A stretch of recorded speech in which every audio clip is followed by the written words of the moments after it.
ಮೇಲೂ ನಾನು ನಿರೀಕ್ಷೆನೂ ಇಟ್ಟಿಲ್ಲ, ಆಸೆಯನ್ನು ಪಟ್ಟಲ್ಲ.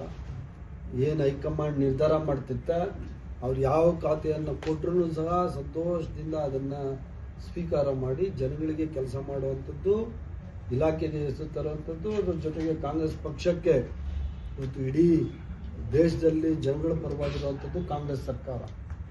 ಅಂಥ ಸರ್ಕಾರದಲ್ಲಿ ನಾನು ಮಂತ್ರಿ ಆಗಿದ್ದೀನಿ ಅಂದರೆ ಅದು ನನ್ನ ಸೌಭಾಗ್ಯ ಅಂತ ತಿಳ್ಕೊತೀನಿ. ಕಾಂಗ್ರೆಸ್ ಪಕ್ಷಕ್ಕೆ ಒಂದು ಒಳ್ಳೆಯ ಹೆಸರು ಬರಬೇಕು, ಆ ಥರ ಉದ್ದೇಶ ಇಟ್ಕೊಂಡೆ ನಾನು ಕೆಲಸ ಮಾಡ್ತೀನಿ. ಹಿಂದೆ ಕೂಡ ನಗರಾಭಿವೃದ್ಧಿ ಇಲಾಖೆಯಲ್ಲಿ ಒಳ್ಳೆ ಕೆಲಸಗಳನ್ನು ಮಾಡಿ ಮತ್ತೆ ಅದೇ ಇಲಾಖೆ ಸಿಗಬಹುದು ಅನ್ನೋಂಥ ವಿಶ್ವಾಸ ಇಲ್ಲ. ನನಗೆ ಗೊತ್ತಿಲ್ಲ, ಐ ಡೋಂಟ್ ನೋ, ನನಗೆ ಗೊತ್ತಿಲ್ಲ. ಯಾವುದಾದ್ರೂ ಕೊಡಲಿ, ಇಂಥ ಖಾತೆಯೇ ಅಂತ ಇಲ್ಲ.